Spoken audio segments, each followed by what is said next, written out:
រឿងរ៉ាវខាងក្រៅវាមានឥទ្ធិពលលើចិត្តយើងច្រើនណាស់ក្នុងធម៌លោកហៅថាអារម្មណ៍តាមទ្វារភ្នែកតិចច្មោះដាតកាយចិត្តហ្នឹងវាមានឥទ្ធិពលលើផ្លូវចិត្តយើងខ្លាំងណាស់បើយើងមិនបានអប់រំចិត្តឲ្យបានត្រឹមត្រូវទេអារម្មណ៍ហ្នឹងវាងាយនឹងប៉ះពាល់ធ្វើឲ្យយើងមួម៉ៅពិបាកចិត្តស្មុគស្មាញនឹងរឿងដែលកើតឡើងក្នុងជីវិតហ្នឹងហើយជាធម្មតាចិត្តរបស់យើងនេះវាតែងតែទទួលភ្ញៀវទាំងភ្ញៀវល្អទាំងភ្ញៀវមិនល្អរឿងល្អរឿងមិនល្អអារម្មណ៍ល្អអារម្មណ៍មិនល្អវាមកគឺទូនាទីវាគឺវាទទួលវាដឹងបើជាកុសលវិបាកផលនៃបុណ្យក៏បានជួបរឿងល្អតែគេនិយាយព្រោះឃើញផ្កាឃើញរបស់របរទ្រព្យសម្បត្តិអីនៅជុំរុំចឹងទៅប៉ុន្តែដល់ពេលអកុសលឲ្យផលជាវិបាករបស់បាបកម្មចាស់មកគេនិយាយដើមអេកអូយគេជេរគេបន្តិចគេរឿងរហាវបកាច់បខូចរស៊ីខាតបាត់បង់ព្រាត់ប្រាសហើយតួនាទីរបស់ចិត្តហ្នឹងវាត្រូវតែទទួលទាំងពីរចឹងហ្មងអត់អាចបោះមួយចោលមួយបានទេប៉ុន្តែចិត្តរបស់យើងដែលខ្វះលំនឹងខ្វះបញ្ញាខ្វះសតិជួយគ្រប់គ្រងហ្នឹង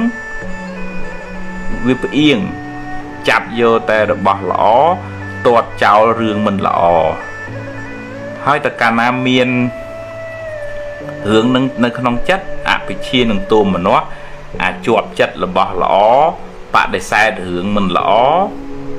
អានឹងចាប់ផ្ដើមវាមានប្រតិកម្មហើយវាកើតទោមនស្សតាមផ្លូវចិត្តដែរអញ្ចឹងវាតើតែយើងដឹងអំពីតួនាទីរបស់ចិត្តវិញ្ញាណហ្នឹងគឺមានតួនាទីដឹងវាអត់ប្រកាន់ថារឿងល្អរឿងមិនល្អគឺវាទទួលដឹងទាំងអស់រឿងដែលកើតក្នុងโลกហ្នឹងអត់អាចហាមឃាត់រឿងខាងក្រៅបានទេដល់ពេលវាត្រូវកើតវាកើតដូចថ្ងៃត្រូវលិចវាលិចទេផ្លឹកឈើទុំវាត្រូវជ្រុះវាជ្រុះហើយរឿងវាត្រូវកើតវាដល់ពេលត្រូវកើតដែរចឹងវិញ្ញាណរបស់យើងហ្នឹងចិត្តរបស់យើងហ្នឹងតួនាទីវាគឺដឹងរឿងល្អក្តីមិនរឿងមិនល្អក្តីប៉ុន្តែដែលធ្វើឲ្យយើងកើតទុក្ខហ្នឹងដោយសារចិត្តយើងវាផ្អៀងយើងអត់ទទួលស្គាល់ថាជីវិតហ្នឹងវាត្រូវតែជួបរឿងទាំងពីរអញ្ចឹងយើងអត់ទទួលស្គាល់ការពិតហ្នឹងឯងយើងដាក់លក្ខខណ្ឌឲ្យចិត្តហ្នឹងថាល្អខ្ញុំយកអាមិនល្អខ្ញុំអត់យកអាហ្នឹងគ្រោះថ្នាក់ហើយអាហ្នឹងកើតទុក្ខហើយក្នុងធម៌មានពាក្យពីរម៉ាត់ហ្នឹងអភិជាវាជាប់ចិត្តទោមនស្សវាទាស់ចិត្តវាកើតទុក្ខហើយផ្លូវអមទាំងសងខាងហ្នឹងចឹងតើមានសតិបញ្ញាស្មារតីមានធម៌នៅក្នុងចិត្តរៀនទទួលស្គាល់ដំណើរនៃជីវិតហេតុផលនៃធម្មជាតិយើងរឿងល្អក្តីរឿងមិនល្អក្តីកើតឡើងវិញ្ញាណជាអ្នកទទួលបញ្ញាជាអ្នកខាត់ខាំងអកុសលមិនឲ្យកើតឡើងជារបងជាទ្វារជាសោសម្រាប់បិទកុំឲ្យអកុសលហ្នឹងវាចូលមកក្នុងចិត្តរបស់យើងធ្វើឲ្យចិត្តរបស់យើងរំជើបរំជួលហ្នឹងយើងមានលំនឹងផ្លូវចិត្តយើងមិនសូវកើតទុក្ខទេ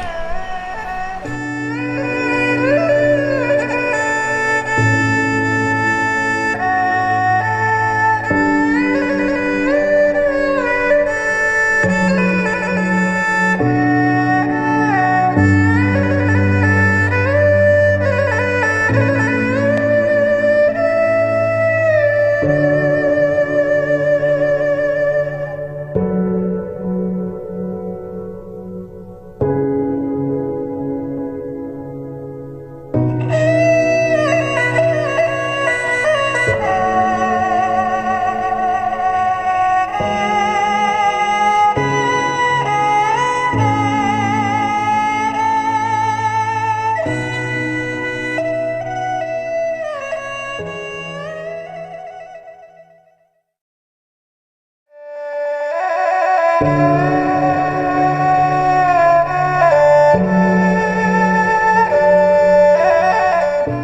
ក្នុងធម៌មានមនុស្សមួយប្រភេទនោះសម្បូរសទ្ធាប៉ុន្តែខ្សោយបញ្ញាមានន័យថាងាយនឹងជឿគេប្រាប់គេខ្សឹបអីតិចលួងតាមសម្ដីរបស់គេឃើញទៅដូចថាជឿជាក់ហើយជួនកាលអាចងាយនឹងត្រូវគេបោកដោយសារយើងទុកចិត្តគេខ្លាំងពេកខ្វះអីអ្នកដែលមានបំណងអាក្រក់គេប្រវាញ់លើសន្តានចិត្តល្អរបស់មនុស្សល្អហ្នឹងអញ្ចឹងបានយើងត្រូវមានទាំងសទ្ធាយើងត្រូវមានទាំងបញ្ញាមានន័យថាមុននឹងទទួលជឿថារឿងនឹងវាអញ្ចឹងមនុស្សនឹងវាល្អពិតមែនវាត្រូវការពេលវេលាដើម្បីសង្កេតពិនិត្យថាតើព័ត៌មាននឹងវាមានប្រភពច្បាស់លាស់ឬទេហើយយើងបានស្ដាប់គ្រប់ជ្រុងជ្រោយហើយនៅមុននឹងវិភាគមុននឹងវិនិច្ឆ័យថាល្អអាក្រក់ពិតមិនពិតនឹងកុំឲ្យគ្រាន់តែឃើញគេផុសភ្លាមជេរ like share comment ចុងក្រោយស្អុយទៅទេសោះមិនមែនអញ្ចឹងសោះហើយនឹងគ្រោះថ្នាក់នៅក្នុងសង្គមបច្ចុប្បន្នហ្នឹងមនុស្សលួងនឹងអ្វីដែលខ្លួនឯងឃើញនឹងភ្នែកហើយមិនសូវបានពិចារណាឬគោលហេតុផលថាវាមានរឿងអីបានទៅជាអញ្ចឹងហើយយើងត្រូវវិភាគឲ្យបានសពគ្រប់ជ្រុងជ្រោយឯងអញ្ចឹងបានពេលខ្លះព័ត៌មានបំផោងព័ត៌មានគេបន្លប់យើងវក់តាមគេចង់បាន like ចង់បាន share គេចង់ឲ្យយើងចូលទៅមើល website គេដាក់ទៅចំណងជើងអីបន្តិចឲ្យចាប់អារម្មណ៍វក់ទៅអត់ដឹងថាវាពិតមិនពិតអីចេះតែ like ចេះតែ share ចេះតែ comment ទៅឬក៏អ្នកខ្លះទៅអូគាត់តែគេប្រាប់ថាអូទៅនេះគ្រូនេះទៅកែគ្រូនោះទៅវីវក់វិលវល់វល់វក់អត់ប្រឹងប្រែងធ្វើការធ្វើងារគិតតែជឿគិតតែដាក់ចិត្តគំនិតហ្នឹងទៅលើរឿងខាងក្រៅអញ្ចឹងយើងត្រូវមានសមត្ថភាពគ្រប់គ្រងចិត្តខ្លួនឯងពិចារណាមើលវាសមមិនសមទេគ្មានករណីខ្លះដែរគេបបួលឲ្យរស់ស៊ីដាក់ទៅបានហើយដល់ចុងក្រោយវាឡុងចង់លក់ផ្ទះលក់សម្បែងខ្ចីលុយធនាគារអស់ដីអស់ធ្លីទៅអានឹងដោយសារយើងដូចថាវក់មនុស្សលោភរៀងឆោតឃើញដាក់ទៅបានវាជាលោភលន់ច្រើនហើយអត់គិតដល់អំពីហេតុផលឬក៏លទ្ធផលចុងក្រោយឯងចឹងគាត់តែរំលឹកនៅក្នុងធម៌លោករំលឹកឡើងវិញថាយើងត្រូវមានទាំងសទ្ធាយើងមិនមែនថាឲ្យស្អប់មនុស្សទេស្ដាប់ត្រេះរិះពិចារណាប្រើបញ្ញាមើលថាតើវាសមនឹងអញ្ចឹងដែរឬក៏អត់ទេហើយចាំយើងធ្វើការវិភាគវិនិច្ឆ័យជាខាងក្រោយ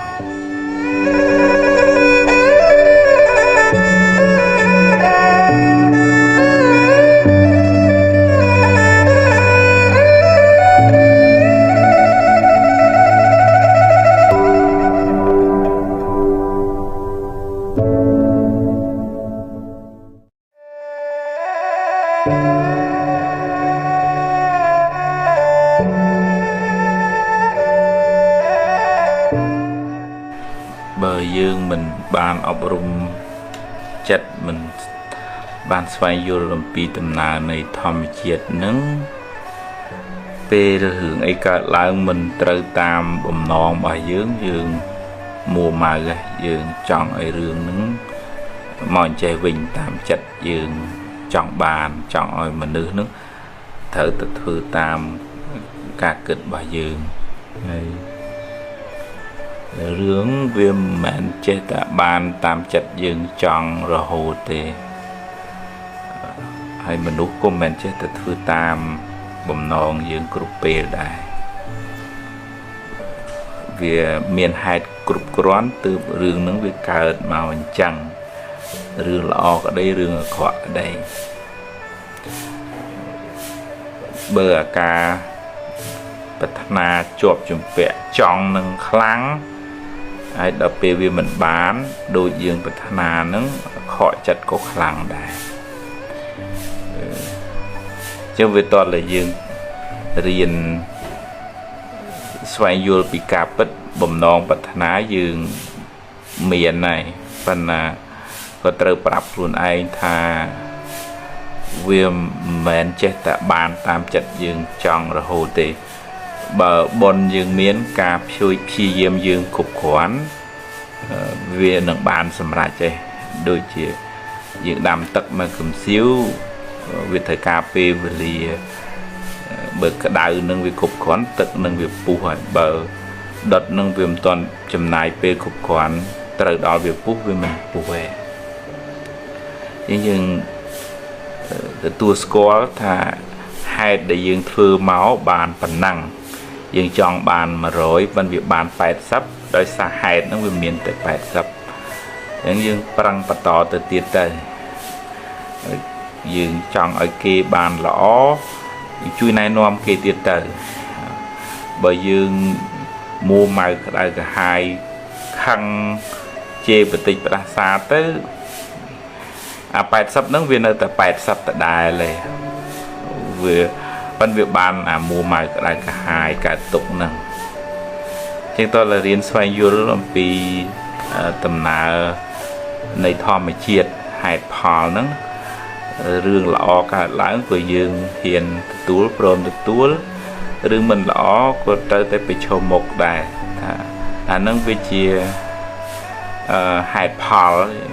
វាមានហេតុប៉ុណ្ណឹងទើបបានផលប៉ុណ្ណឹងមកហើយប្រឹងប្រែងបន្តទៅទៀតទៅមិនមែនស្អីស្អីត្រូវតាបានដូចយើងគិតមិនមែនគេចេះតែធ្វើតាមចិត្តយើងចង់ទេតែកាលណាយើងដាក់កំណត់អញ្ចឹងហើយគេមិនធ្វើតាមរឿងមិនដូចចិត្តអានឹងយើងកើតទុកខ្លាំងហើយយើងអត់មានបញ្ញាយើងមានតកាប្រកាន់ខ្លាំងទៅយើងកើតទុកក៏ខ្លាំងដែរ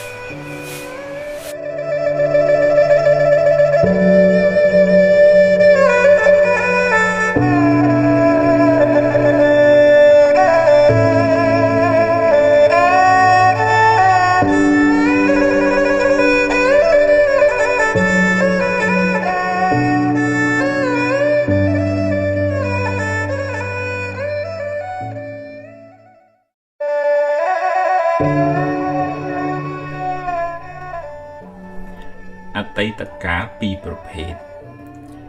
បើជារឿងល្អរឿងបុណ្យកុសលអ្នកអាចរំលឹករំលើកវាឡើងវិញដើម្បីឲ្យចិត្តបានជ្រះថ្លាម្ដងទៀតតែបើជារឿងមិនល្អអ្នកអាចយកវាជាមូលដ្ឋាននៃការប្រុងប្រយ័ត្នលើក្រោយ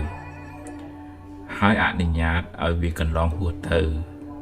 កុំស្ដាយអីរំលឹកវាញឹកញឹកទៅ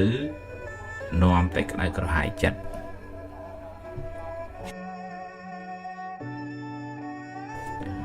ហួសហើយអតីតកាលល្អក្តីមិនល្អក្តីបានកន្លងហួសទៅហើយទោះបីអ្នកស្ដាយប៉ុណ្ណា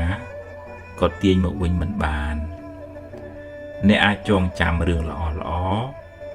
ឧស្សាហ៍នឹកដល់អំពើល្អដែលអ្នកបានសាងហើយរឿងមិនល្អចាត់ទុកជាមេរៀនជាផលកម្មចាស់ហើយចាប់ផ្ដើមសារជាថ្មីអតីតកាលមិនមែនជាផ្ទះសម្រាប់ស្នាក់នៅទេវាគ្រាន់តែជាស្រមើទេតើ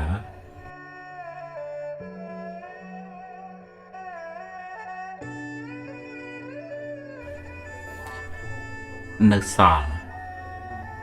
បើអ្នកបាត់បង់អ្វីៗស្ទើរអស់ពីខ្លួនយ៉ាងហោចណាស់អ្នកនៅសល់ជីវិតនៅមានថ្ងៃនេះនិងថ្ងៃស្អែកសម្រាប់រស់បន្ត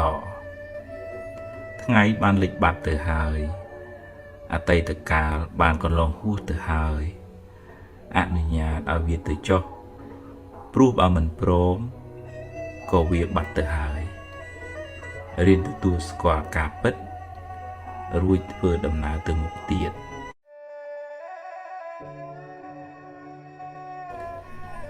មេរៀន បើអ្នកសម្រេចចិត្តខុសចាត់ទុកថាជាបទពិសោធន៍ជាមេរៀនសម្រាប់ថ្ងៃក្រោយគ្មានអ្នកណាម្នាក់មិនធ្លាប់ខុសទេក្មេងធ្លាប់ដួលរាប់សិបដងទម្រាំចេះដើររឿងមិនល្អធ្វើឲ្យអ្នកឈឺចាប់តែវាជួយអ្នកឲ្យមើលឃើញបញ្ហាបានច្បាស់ជាងមុនស្គាល់មនុស្សប្រកបជាងមុន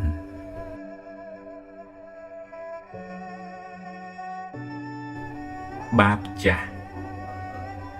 តាមច្បាប់កម្មផលយើងម្នាក់សុទ្ធតែធ្លាប់សាងបាបកម្មខ្លះពីអតីតជាតិមកពេលបាបចាស់ឲ្យផលក៏ជួបរឿងមិនល្អជួបបញ្ហាទោះខំរត់ទៅណាក៏រត់មិនរួចសូម្បីប្រពុតក៏មានបាបតាមឲ្យផលដែររឿងមិនល្អជាផលនៃបាបចាស់រីឯភាពមួម៉ៅក្តៅក្រហាយជាបាបថ្មីដែលធ្វើឲ្យរឿងកាន់តែអាក្រក់ឡើង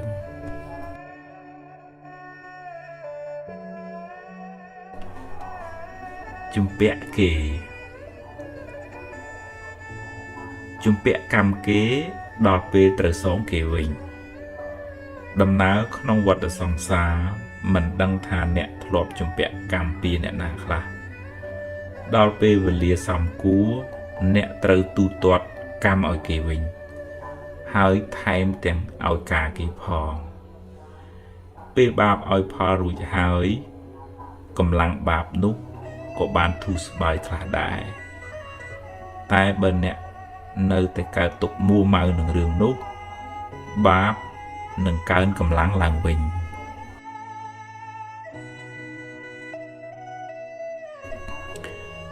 មិនមែនទ្រព្យអ្នក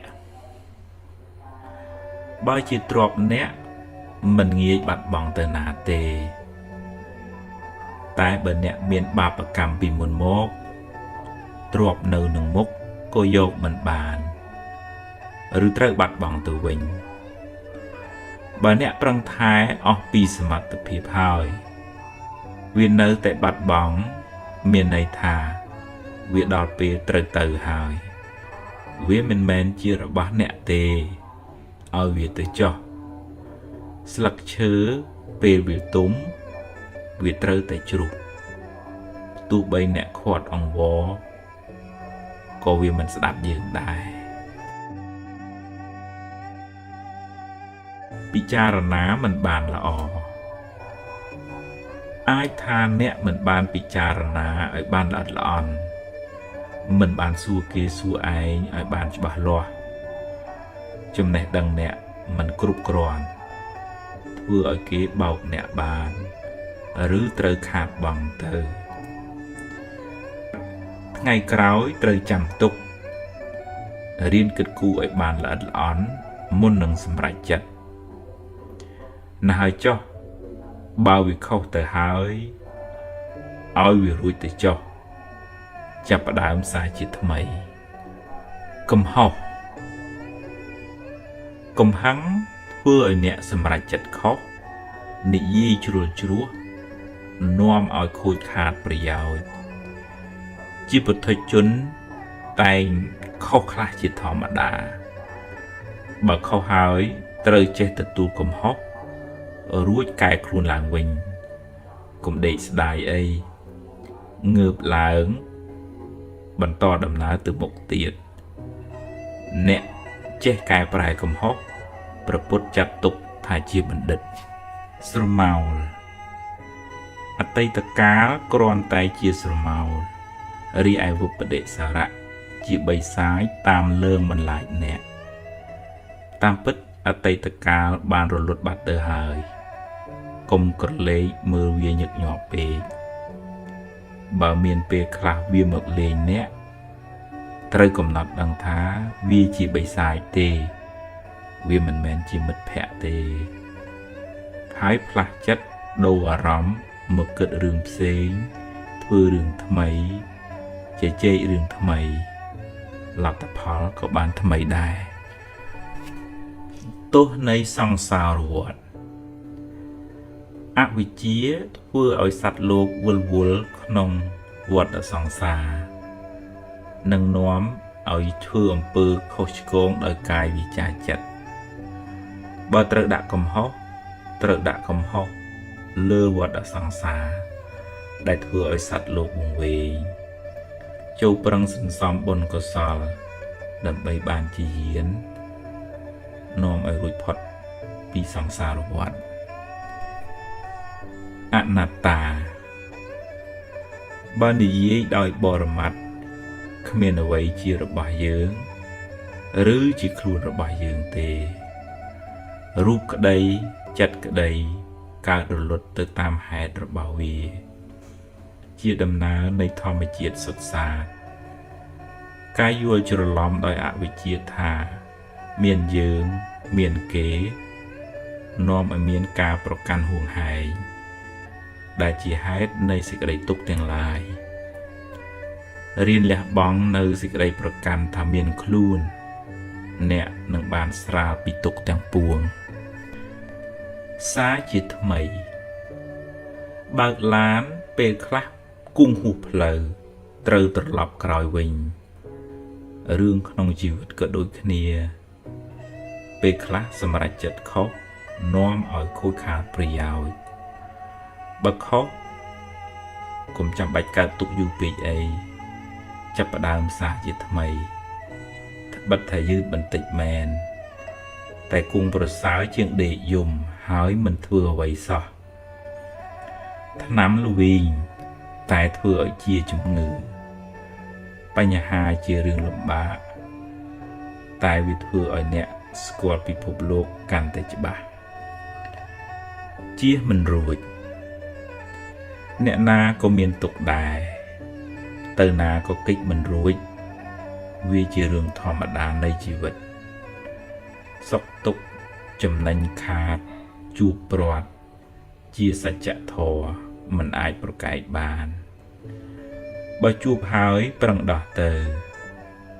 បើដោះហើយដើរទៅមុខទៀតកុំសូវទូលរឿងសំពីងសំពងច្រើនពេកធ្ងន់ណាស់ទៅមុខមិនឆ្ងាយទេមិនដូចគ្នាកុំចាំបាច់ប្រៀបធៀបគ្នាអីគេជួបរឿងគេយើងជួបរឿងយើងមិនដូចគ្នាទេ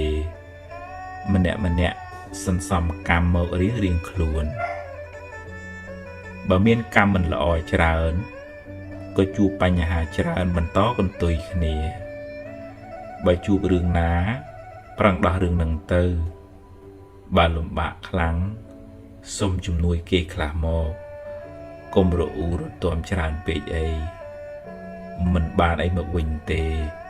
បានតែមួម៉ៅថែម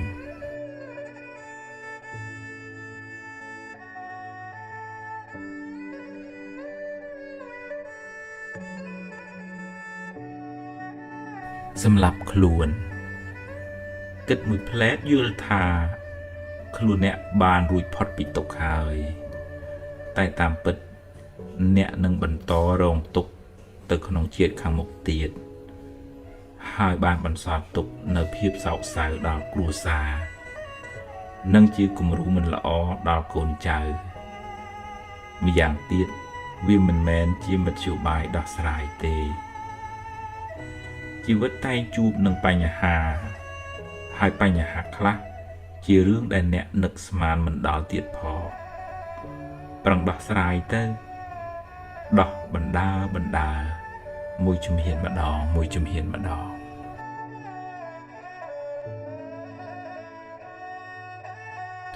ហេតុផល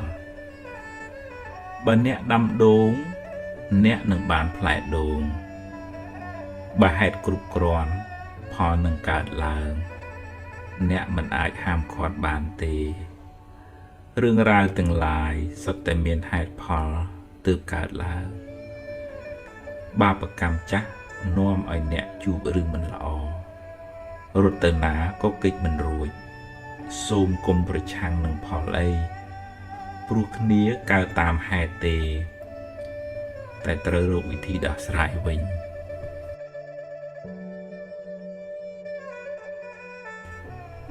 ថ្ងៃរះ ថ្ងៃលិចថ្ងៃរះថ្ងៃលិចជាដំណើរនៃធម្មជាតិមិនអាចហាមឃាត់បានទេយ៉ាងណាមិញជីវិតតែងជួបរឿងល្អខ្លះមិនល្អខ្លះជារឿងធម្មតាគ្មានអ្នកណាជារួចឡើយបើជួបរឿងល្អចាត់ទុកថាជាផលបុណ្យបើជួបរឿងមិនល្អចាត់ទុកថាជាផលបាបទៅចុះហើយត្រូវតែហ៊ានប្រឈមព្រោះបើកិច្ចទៅណាក៏កិច្ចមិនផុតដែរហើយបើអ្នកមួម៉ៅច្រើនអ្នកកើតទុកក៏ច្រើនដែរក្តីសង្ឃឹមមេឃភ្លៀងគួងរាំងវិញជីវិតមិនចេះតែជួបរឿងអាក្រក់រហូតទេរឿងល្អ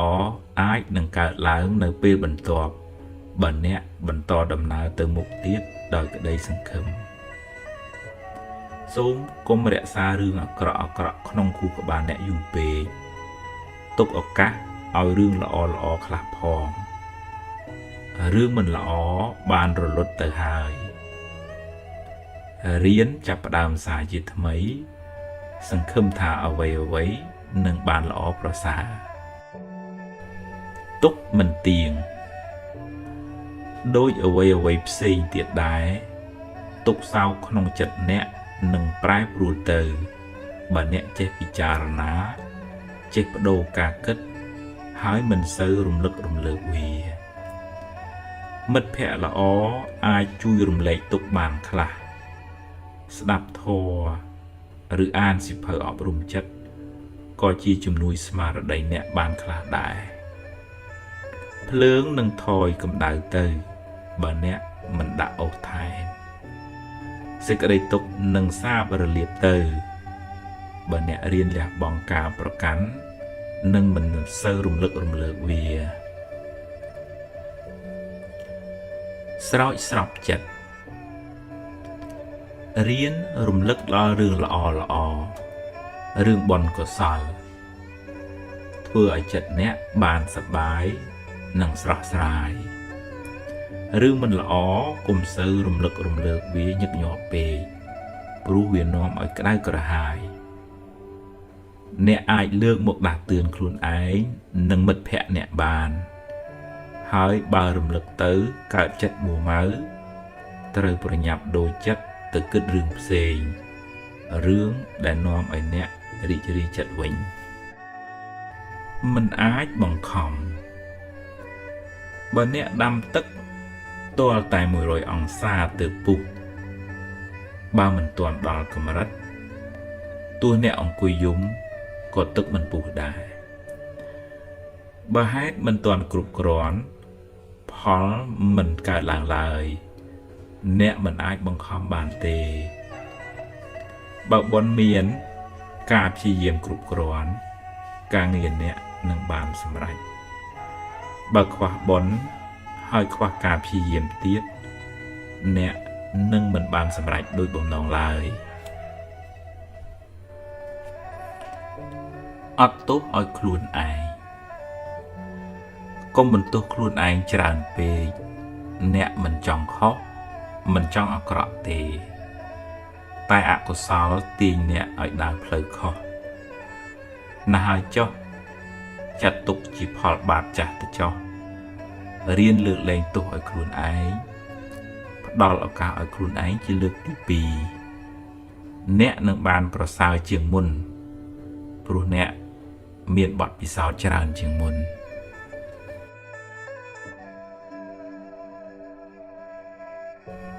លើកលែងឲ្យអ្នកដទៃអ្នកអាចចំណាំមនុស្សដែលធ្វើបាបអ្នកចាំល្បិចដែលគេបោកប្រាស់អ្នកកុំឲ្យគេបោកអ្នកបានទៀតតែអ្នកគួរលះបង់កំហឹងក្នុងចិត្តអ្នកព្រោះបើអ្នកនៅបន្តចងកំហឹងអ្នកនឹងបន្តដុតខ្លួនឯងពេលអ្នកលើកលែងទោសអ្នកបានរួចផុតពីភ្លើងកំហឹងអ្នកបានធូរស្រាលពីសេចក្តីទុក្ខ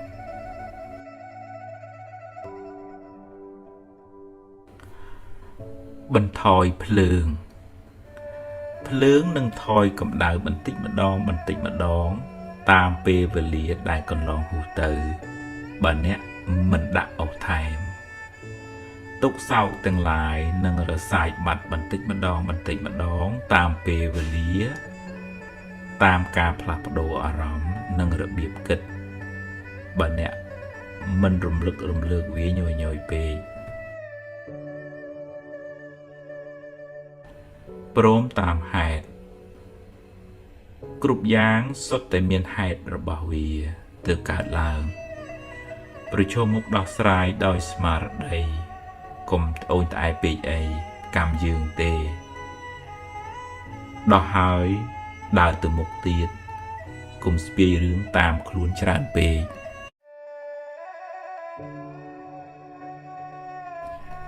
ព្រមតាមបុណ្យរៀនរីករាយនឹងអ្វីដែលអ្នកមានសប្បាយចិត្តនឹងអ្វីដែលអ្នករកបានត្រេកអរពេលឃើញគេជោគជ័យយល់ដឹងថាអ្វីសុទ្ធតែមានហេតុផលយើងបានប៉ុណ្ណឹងដោយសារបុណ្យយើងមានប៉ុណ្ណឹងមិនមានចិត្តច្រណែនអ្នកណាឡើយគេគិតពីខ្ញុំបើអ្នករវល់តែតាមដានថាតើគេនិយាយអីពីអ្នកគិតយ៉ាងណាចំពោះអ្នករកសេចក្តីសុខមិនឃើញទេរក្សាកាយវាចាអ្នកឲ្យបានល្អត្រឹមត្រូវសមរម្យតម្កល់ចិត្តអ្នកឲ្យបានល្អគេគិតយ៉ាងណានិយាយយ៉ាងណាយើងខាត់គេមិនបានទេ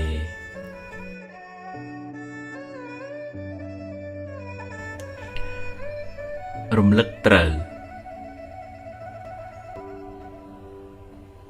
បើនឹកហើយក្តៅក្រហាយ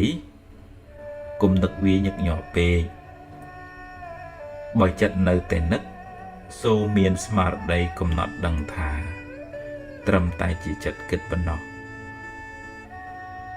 រឿងនោះបានរលត់បាត់ទៅហើយរួចទាញចិត្តមកគិតរឿងផ្សេងនិយាយរឿងផ្សេងធ្វើសកម្មភាពផ្សេងសូមកុំស្ដីបន្ទោសខ្លួនឯងអីចាត់ទុកថាជាផលកម្មចាស់ទៅចុះ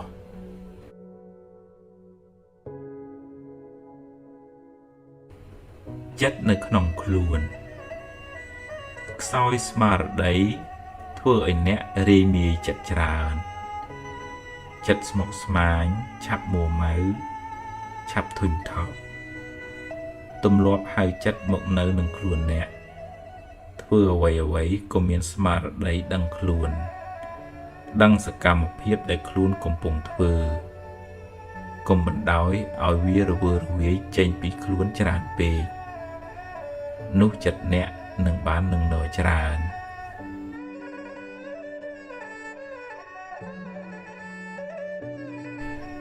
បាត់បង់ញាតិជាទីស្រឡាញ់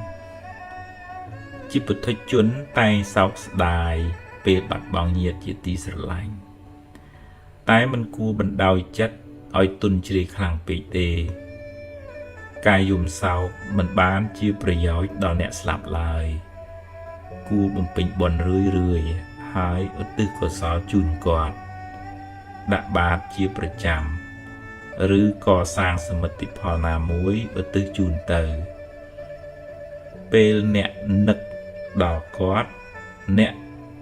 នឹកដល់បុណ្យដែលបានធ្វើហើយបានឧទ្ទិសជូនទៅអ្នកកើតចិត្តជ្រះថ្លាហើយនឹងបានឆ្ងាយពីភាពសោកសៅបន្តិចម្ដង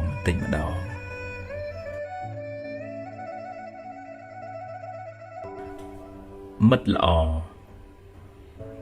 ប្រាប់រឿងរ៉ាវមិនសប្បាយចិត្តដល់មិត្តភ័ក្តិដែលអ្នកទុកចិត្តជាកល្យាណមិត្តជាសប្បុរសជាមនុស្សមានគុណធម៌មិត្តល្អជួយអ្នកឲ្យដើរក្នុងផ្លូវត្រូវជួយផ្ដល់កម្លាំងចិត្តដល់អ្នកជួយផ្ដល់យោបល់ល្អនិងជួយលាក់បាំងរឿងកេរខ្មាស់ទាំងឡាយរបស់អ្នកមានមិត្តល្អនៅក្បែរខ្លួនដូចមានគ្រូពេទ្យចិត្តសាស្ត្រនៅជាមួយ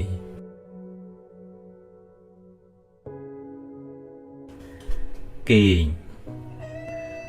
រវល់ការងារប៉ុណ្ណាពិបាកចិត្តប៉ុណ្ណាក៏មិនត្រូវភ្លេចគេងដែរព្រោះវាមានផលប៉ះពាល់ខ្លាំងដល់សុខភាពកាយចិត្តរបស់អ្នកបើអ្នកគេងមិនគ្រប់គ្រាន់រក្សាចិត្តឲ្យស្ងប់ផ្អាកគិតមួយរយៈសិនចាំស្អែកចាំគិតតទៀតលើកដៃប្រណម្យនមស្ការព្រះរតនត្រ័យនមោពុទ្ធស្សៈនមោធម្មស្សៈនមោសង្ឃស្សៈសូត្រឲ្យបាន3ដងដែលមានន័យថាសូមថ្វាយបង្គំចំពោះព្រះពុទ្ធសូមថ្វាយបង្គំចំពោះព្រះធម៌សូមថ្វាយបង្គំចំពោះព្រះសង្ឃរួចហើយផ្សាយមេត្តាចិត្តដល់ខ្លួនឯងសូមឲ្យខ្ញុំបានសុខរួចផុតពីទុក្ខសូមឲ្យខ្ញុំបានសុខរួចផុតពីទុក្ខផ្សាយមេត្តាចិត្តឲ្យខ្លួនឯងរឿយ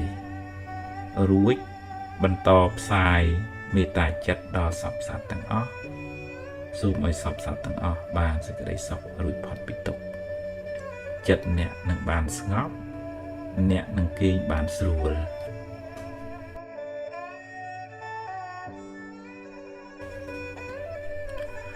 បន្ទប់គេងនៅក្នុងបន្ទប់បិទជិតឈឹងមិនសូវមានខ្យល់ឆ្លងកាត់ខ្វះអុកស៊ីហ្សែននាំឲ្យអ្នកឆាប់មួម៉ៅឬកើតជំងឺ stress និងឆាប់អស់កម្លាំងគួរបើកទ្វារបង្អួចខ្លះដើម្បីយកពន្លឺយកខ្យល់អាកាសចូលបើអាចគួរមានដាក់ប្រដាប់បូមខ្យល់ដើម្បីឲ្យមានចលនាខ្យល់ចេញចូលអាហារកុំញ៉ាំច្រើនពេកត្រូវទំពាឲ្យម៉ត់ល្អញ៉ាំឲ្យទៀងពេលញ៉ាំអាហារដែលមាន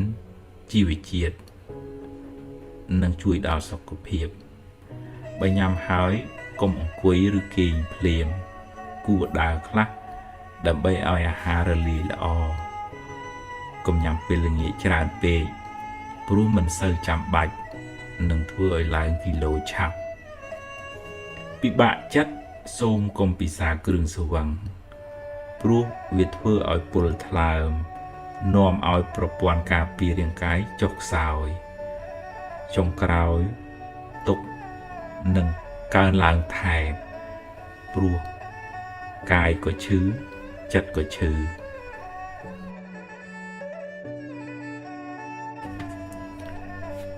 ហាត់ប្រាណជួយបង្ការជំងឺដាច់សរសៃឈាមខួរក្បាលគាំងបេះដូងជួយកាត់បន្ថយជំងឺ stress ពង្រឹងប្រព័ន្ធការពាររាងកាយបង្កើនការចងចាំជាដើមបើអ្នកមិនបានធ្វើអីធំដុំក៏ត្រូវដើរយ៉ាងហោចឲ្យបាន30នាទីក្នុងមួយថ្ងៃដើម្បីបញ្ចេញញើសបញ្ចេញជាតិពុលពីខ្លួននាំឲ្យសុខភាពកាយក៏ប្រសើរសុខភាពចិត្តក៏ល្អ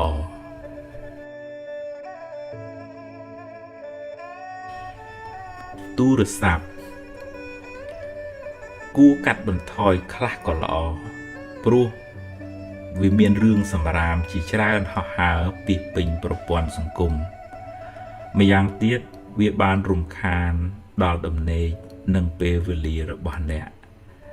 ហើយវាអាចនាំឲ្យប៉ះពាល់ដល់សុខភាពកាយផងសុខភាពចិត្តផងឆ្លៀតពេលអានសៀវភៅស្ដាប់ធម៌នៅស្ងប់ស្ងាត់ម្នាក់ឯងធ្វើសមាធិបញ្ចេញសកម្មភាពផ្លូវកាយខ្លះសូមកុំលក់ខ្លួនឲ្យទូរស័ព្ទច្រើនពេកហើយក៏កុំសូវតាមដាននៅរឿងអត់ប្រយោជន៍ច្រើនពេកដែរពេលវេលាអាចជួយអ្នកបានខ្លះដែរកំហឹងនិងសេចក្តីសោកអាចថមថយកម្លាំងបន្តិចម្ដងព្រោះអ្នកមានពេលពិចារណាឡើងវិញចិត្តអ្នក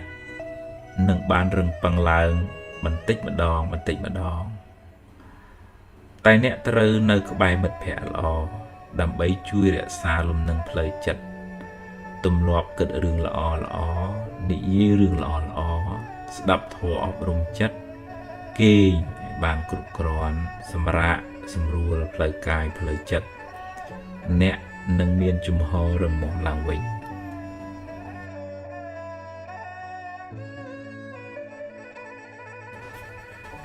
នៅឲ្យឆ្ងាយ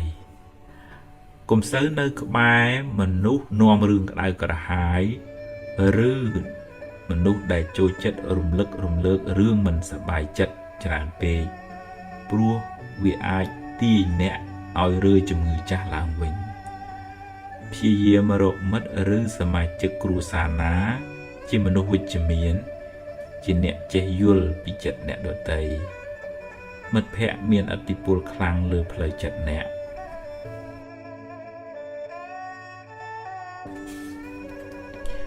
សតិស្មារតីមានស្មារតីក្នុងខ្លួនសង្កេតមើលសកម្មភាពផ្លូវកាយដើរដេកឈរអង្គុយនិយាយស្ដីស្លៀកពាក់រៀនហៅចិត្តឲ្យមកនៅក្នុងខ្លួនកុំបណ្ដោយឲ្យវាហោះហើរទៅក្រៅច្រើនពេករៀនតាមដានចិត្តអ្នកជាប្រចាំចិត្តល្អចិត្តមិនល្អត្រូវមានសតិដឹងថាគ្រាន់តែជាចិត្តកើតហើយរលត់ទៅវិញរៀនលះបង់ការប្រកាន់បើស្មារតីនៅក្នុងខ្លួនអ្នកច្រើនចិត្តមិនសូវរវើរវាយទេ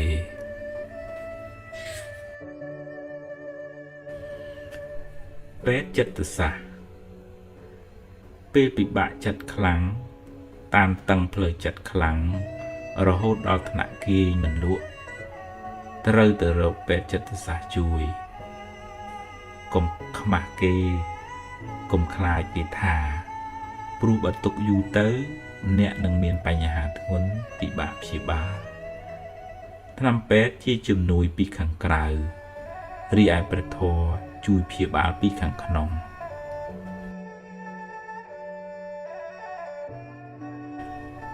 ព្រះសង្ឃអាចជួយសម្រួលផ្លូវចិត្តអ្នកតាមរយៈព្រះធម៌មូលហេតុនៃសេចក្តីទុក្ខនៃជីវិតរបស់យើងគឺការជាប់ជំពាក់ប្រកាន់ហួងហែងច្រើនបើចង់បន្ថយសេចក្តីទុក្ខត្រូវរៀនទទួលស្គាល់ការពិតរៀនកាត់បន្ថយការហួងហែង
ថ្ងៃនិងយប់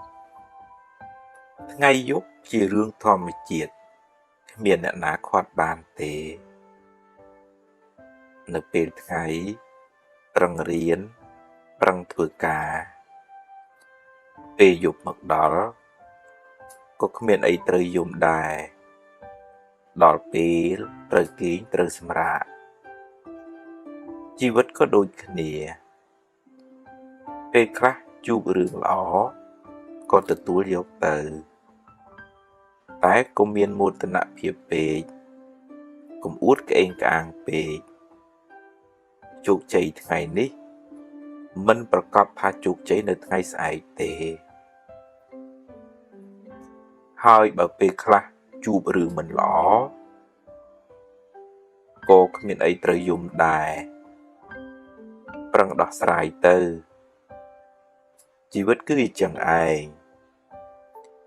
ពេលខ្លះបុណ្យឲ្យផលពេលខ្លះបាបឲ្យផលអ្នកយំពេលជួបបញ្ហាប្រៀបដូចជាអ្នកយំមិនចង់ឲ្យមេឃងងឹតដូច្នោះឯងជាមនុស្សខ្សោយបញ្ញាមិនហ៊ានទទួលស្គាល់ការពិតនៃជីវិតបុគ្គលនោះនឹងរស់នៅជាមួយសេចក្តីទុក្ខយ៉ាងច្រើនមិនខាន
បើប្រាថ្នាសេចក្តីសុខដល់ខ្លួនឯងសូមកុំផ្ដល់សេចក្តីក្តៅក្រហាយដល់អ្នកដទៃព្រោះកម្មនឹងរត់មករកម្ចាស់វិញមិនខានមានជួបមានព្រាត់មានសុខមានទុក្ខជារឿងធម្មតារៀនទទួលយកទាំងពីរទៅដល់ណាក៏ជួបដែរ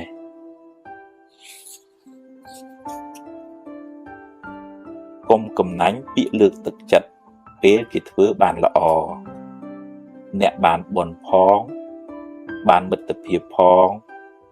បានជួយពង្រីកអំពើល្អផងខឹងហើយគុំគួនចងពៀគ្នានាំឲ្យកើតទុក្ខក្តៅក្រហាយវែងឆ្ងាយកំណើតវិលវល់កើតមកជាសត្រូវនឹងគ្នាបើខឹងឲ្យឆាប់បាត់កុំចងពៀគ្នា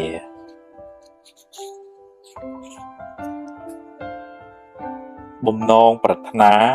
មិនចេះតែបានសម្រេចគ្រប់ពេលទេហេតុមិនគ្រប់មិនបានសម្រេចឡើយរៀនទទួលស្គាល់ការពិតទើបមិនសូវមានទុក្ខកុំមានអ្នកពេកកុំពូកែតែឯងពេកកុំចេះគ្រប់រឿងពេកកុំអួតពេកស្ងាត់ខ្លះស្ដាប់គេខ្លះក៏ល្អដែរ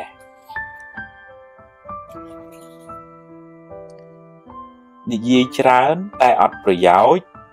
យូរទៅអស់តម្លៃខ្លួនឯងពាក្យពិតពាក្យមានប្រយោជន៍មើលកាលសិនសឹមនិយាយខឹងក្រោតច្រើនមួម៉ៅច្រើន ទុកក៏ច្រើនបើខឹងឲ្យឆាប់បាត់កុំគុំទុកក្នុងចិត្តអីរៀនដូរចិត្តដូរអារម្មណ៍ដូររឿង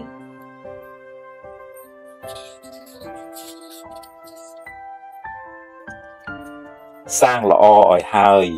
កុំចាំថ្ងៃស្អែកជីវិតមិនទៀងទេខំសាងបុណ្យបានជាទ្រព្យជាប់តាមខ្លួនទម្លាប់និយាយដោយចិត្តមេត្តាដោយពាក្យពីរោះពិសាហើយមើលពេលផងអ្នកបានបុណ្យផងបានមិត្តភាពផងមិនបៀតបៀនអ្នកដទៃដោយកាយឬវាចាជាមហាបុណ្យដ៏ធំធេងកើតជាតិណាមានអាយុវែងសុខភាពល្អមានគេចូលចិត្តច្រើនអត់ធន់ចំពោះការលំបាកអត់ធ្មត់ចំពោះពាក្យសម្ដីអ្នកដទៃអត់ឱនចំពោះទោសកំហុសទាំងឡាយ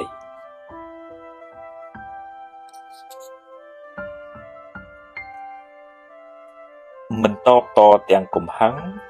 ជាជ័យជំនះដ៏ធំធេងគឺឈ្នះសេចក្តីក្រោធក្នុងចិត្តអ្នកបានត្រជាក់ចិត្តហើយមិនមានពីវេរាអុចអាលឲ្យគេឆ្លោះគ្នាបាបខ្លាំងណាស់ហើយមានកម្មពៀទៀតកើតជាតិណាបែកបាក់កូនចៅរស់នៅមិនសុខទេ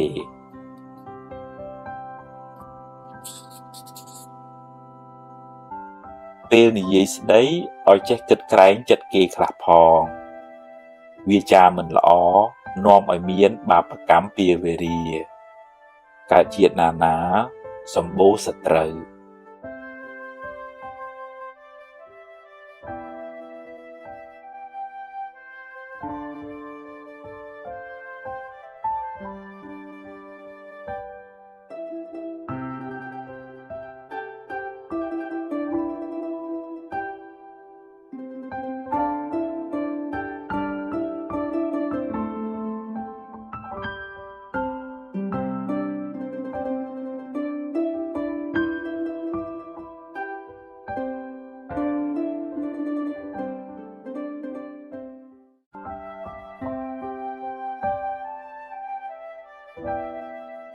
អាហារផ្លូវចិត្តភាគ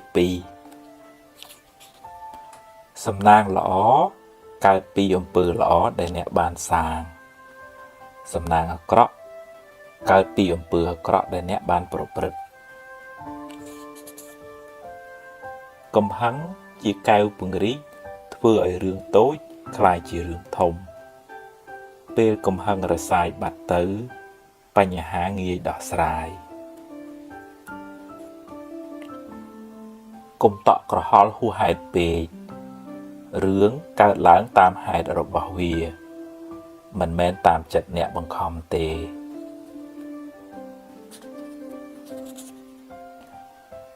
រៀនដោះលែងខ្លួនអ្នកពីគុកអតីតកាលចាត់ទុកថាជាផលបាបចាស់ទៅចុះយកវាជាមេរៀនរួចដើរទៅមុខទៀតកុំងាកក្រោយញឹកពេកការស្ដីបន្ទោសខ្លួនឯងញយជាការបើកផ្លូវឲ្យរឿងពីអតីតមកដុតចិត្តអ្នកឲ្យក្តៅម្ដងហើយម្ដងទៀតរឿងខ្លះស្ដាប់ត្រចៀកម្ខាងចេញត្រចៀកម្ខាងក៏ល្អដែរព្រោះជារឿងអត់ប្រយោជន៍គិតច្រើននាំឲ្យក្តៅក្រហាយចិត្តដរាបណានៅមានជីវិតកុំទាន់អស់សង្ឃឹមផ្ដល់ឱកាសឲ្យខ្លួនឯងម្ដងទៀតចាប់ផ្ដើមសារជាថ្មីព្យាយាមបំពេញភារកិច្ចអ្នកឲ្យអស់ពីសមត្ថភាពនៅថ្ងៃនេះរឿងថ្ងៃស្អែកចាំស្អែកចាំជួបពេលខឹងកុំអាលនិយាយចាំត្រជាក់ចិត្តសិននិយាយ ក៏មិនទាន់ហួសពេលដែរសាងល្អពីក្មេងវ័យនាំលាភជ័យក្នុងជីវិតអំពើល្អជួយការពារភយន្តរាយទាំងឡាយហើយនាំអ្នកឲ្យដើរក្នុងផ្លូវត្រូវចង់ដឹងពីចរិតពិតរបស់មនុស្សចាំមើលពេលមានអំណាចក្នុងដៃអ្នកខ្លះបានតួនាទីហើយភ្លេចខ្លួនភ្លេចកំណើត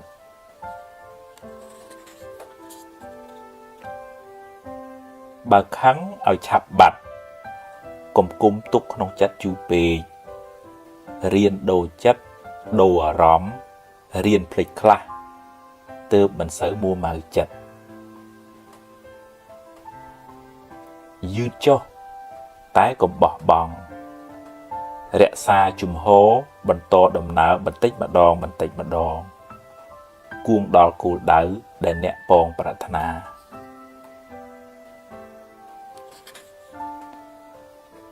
កុំមានអ្នកពេក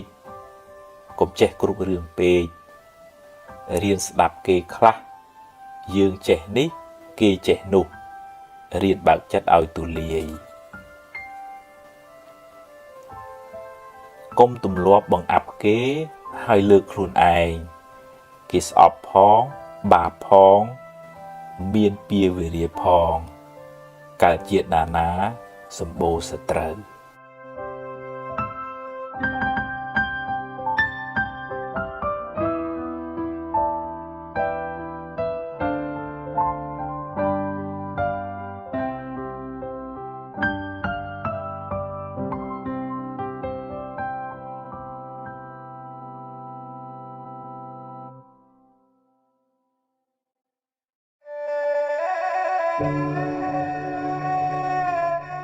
មនុស្សមិនល្អគ្រប់10ទេ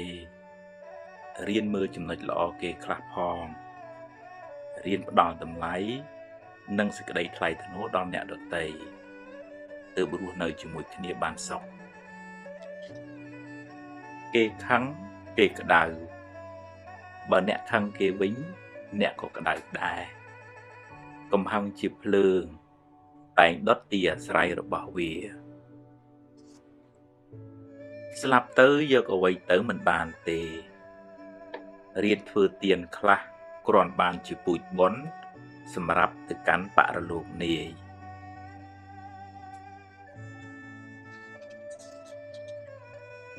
ហួងហែងច្រើនទុកក៏ច្រើនដែរព្យាយាមបំពេញតួនាទីអ្នកឲ្យបានល្អបើត្រូវប្រែប្រួលក៏អស់ចិត្តដែរព្រោះអ្នកបានធ្វើអស់ពីសមត្ថភាពហើយចង់ឲ្យគេគោរពអ្នកត្រូវចេះគោរពគេមុនរៀនផ្ដល់តម្លៃសេចក្តីថ្លៃថ្នូរដល់មនុស្សសត្វអ្នកនឹងបានទទួលសេចក្តីសុខមកវិញព្យាយាមធ្វើរឿងណាដែលអ្នកអាចធ្វើបានរឿងដែលអ្នកមិនទាន់ធ្វើកើតរងចាំសិនចាំដល់ពេលអ្នកមានឱកាសមានសមត្ថភាពចិត្តបុណ្យចិត្តស្រស់ថ្លាចិត្តស្ងប់នាំឲ្យកាយក៏ស្រស់ចិត្តក៏ត្រជាក់ជីវិតបានសុខស្ងប់ច្រើនព្រោះចិត្តស្ងប់ល្អគ្មាននរណាជៀសផុតពីការនិន្ទាទេសូម្បីតែព្រះពុទ្ធកុំសូវយកពាក្យគេមកបំផ្លាញសេចក្តីសុខក្នុងចិត្តអ្នកឡើយធ្វើទានជួយសង្គ្រោះពេលគេមានទុក្ខអ្នកបានបុណ្យផងបានការរាប់អានផងបានដាំពូជជាអ្នកមានទ្រព្យច្រើនផងមនុស្សមានសម្ពាធបុណ្យខុសគ្នាជោគវាសនាក៏ខុសគ្នាដែរប្រឹងប្រែងរកឲ្យអស់ពីសមត្ថភាពហើយត្រេកអរចំពោះអ្វីដែលអ្នករកបានបើខ្ចីគេត្រូវចេះសងវិញកុំស៊ីដាច់បាបកម្មនាំឲ្យរកស៊ីមិនឡើងទេ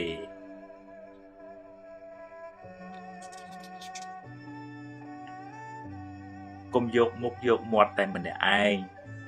ចែកគេខ្លះផងទើបធ្វើការជាមួយគ្នាបានយូរកុំយកពាក្យសម្ដីលាមករបស់គេមកគិតហើយដេកកើតទុកឡើយមាត់គេចិត្តគេខាត់គេមិនបានទេរឿងថ្ងៃស្អែកមិនទាន់មាននៅឡើយទេចាំស្អែកចាំជួបកុំព្រួយហួសហេតុពេកបើបុណ្យមាននឹងជួបរឿងល្អអតីតកាលបានកន្លងហួសទៅហើយកុំស្ដាយអីព្រោះបើស្ដាយទៅក៏កែអ្វីមិនបានដដែលយកវាជាមេរៀនហើយដើរទៅមុខកុំងាកក្រោយញឹកពេក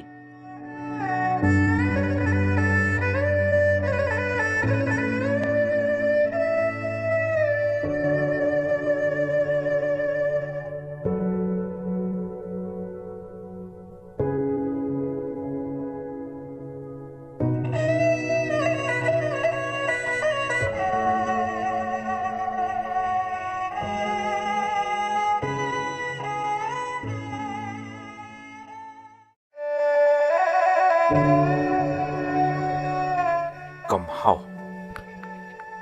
ជាសាមញ្ញជនអ្នកណាក៏មានកំហុសដែរតែសំខាន់ថាតើចេះទទួលស្គាល់កំហុសហើយកែប្រែវាឬទេអ្នកព្យាយាមបិទបាំងកំហុសខ្លួនឯងគឺជាមនុស្សអន់ចំណែកអ្នកធ្វើខុសហើយប្រកែកយកត្រូវជាមនុស្សមហាអន់ត្បិតថាកំហុសធ្វើឲ្យអ្នកឈឺចាប់មែនតែវាបានប្រាប់អ្នកពីចំណុចខ្វះខាតហើយអ្នកអាចយកវាជាមេរៀនដ៏សំខាន់សម្រាប់អភិវឌ្ឍខ្លួនឯងឲ្យបានប្រសើរនៅពេលក្រោយបើធ្វើខុសហើយត្រូវតែហ៊ានទទួលស្គាល់កំហុសហើយកែប្រែវាទៅហើយក៏គ្មានប្រយោជន៍អ្វីនឹងដេកក្តៅក្រហាយស្ដាយក្រោយឡើយព្រោះបើស្ដាយទៅក៏គ្មានកែអ្វីកើតដដែលម្យ៉ាងទៀតបើមានអ្នកណាហ៊ានប្រាប់កំហុសអ្នកគួរអរគុណគេទោះបីគេប្រាប់ដោយពាក្យល្អឬពេលខ្លះមិនល្អក៏ដោយមនុស្សបានប្រសើរខ្ពង់ខ្ពស់ដោយបានរៀនសូត្រពីកំហុសខ្លួនឯងនិងពីកំហុសអ្នកដទៃ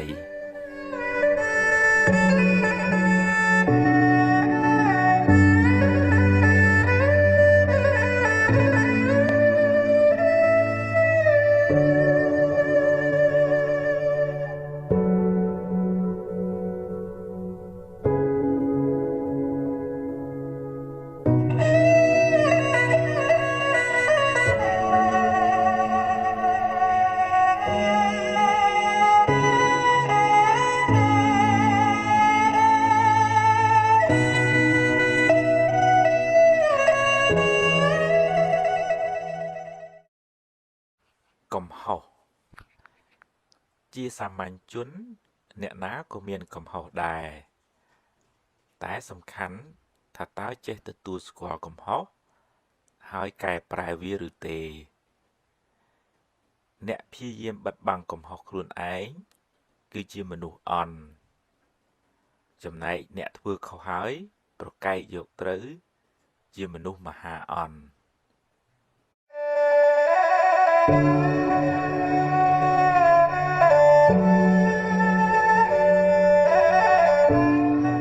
គិតច្រើនបើគិតច្រើនហើយនាំឲ្យអ្នកបានចម្រើនគិតទៀតចុះតែបើគិតទៅនាំឲ្យស្មុគស្មាញច្រើនខ្វល់ខ្វាយច្រើនកាត់វាខ្លីៗខ្លះទៅធ្វើសិនទៅបើខុសចាំគិតទៀតអ្នកគ្មានសមត្ថភាពគ្រប់គ្រងរឿងថ្ងៃស្អែកបានទាំងស្រុងទេរឿងណាត្រូវកើតប្រឹងខាត់ប៉ុណ្ណាក៏ខាត់មិនបានមិនមែនថា មិនខ្វល់មិនត្រៀមទុកទេគិតបង្ការទុកចុះធ្វើអ្វីដែលអ្នកអាចធ្វើបានតែកុំអង្គុយបង្កើតរឿងមកបន្លាចចិត្តខ្លួនឯងអី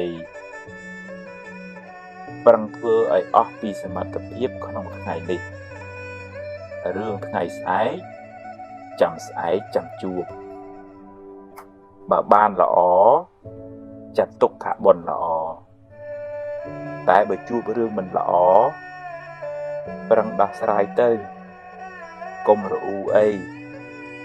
ជីវិតគឺអញ្ចឹងឯងបើដោះហើយ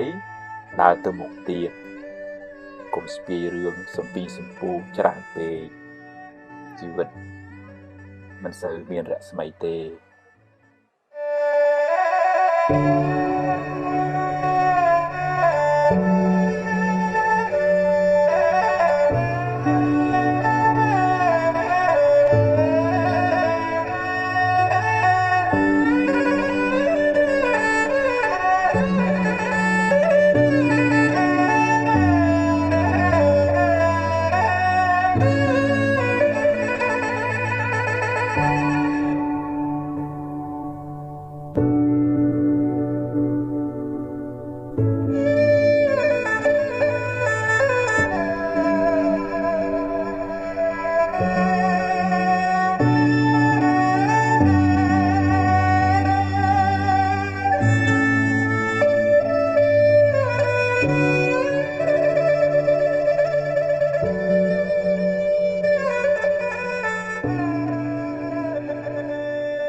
ចាប់ផ្ដើមសារជាថ្មីទីបញ្ចប់នៃរឿងមួយជាចំណុចចាប់ផ្ដើមនៃរឿងថ្មីមួយទៀតសូមកុំអស់សង្ឃឹមកុំបាក់ទឹកចិត្តអីដរាបណានៅមានដង្ហើមអ្វីក៏អាចចាប់ផ្ដើមសារជាថ្មីបានដែរអតីតកាលបានកន្លងផុតទៅហើយបើស្ដាយក្រោយក៏កែអ្វីមិនបានដែរកុំខ្មាស់កុំអៀនអីហ៊ានទទួលស្គាល់ការពិតរួចបន្តដំណើរទៅមុខទៀតទឹកភ្នែកថ្ងៃនេះបានលាងកែវភ្នែកអ្នកឲ្យបានស្អាតអ្នកអាចឃើញធម្មជាតិបានច្បាស់ជាងមុនអ្នកស្គាល់មនុស្សច្បាស់ជាងមុនអ្នកមានបទពិសោធន៍ច្រើនជាងមុនជីវិតតែងមានបញ្ហាអញ្ចឹងឯងជៀសមិនរួចទេប្រឹងដោះទៅដោះហើយធ្វើដំណើរទៅមុខទៀតកុំរសេមរសាមច្រើនពេក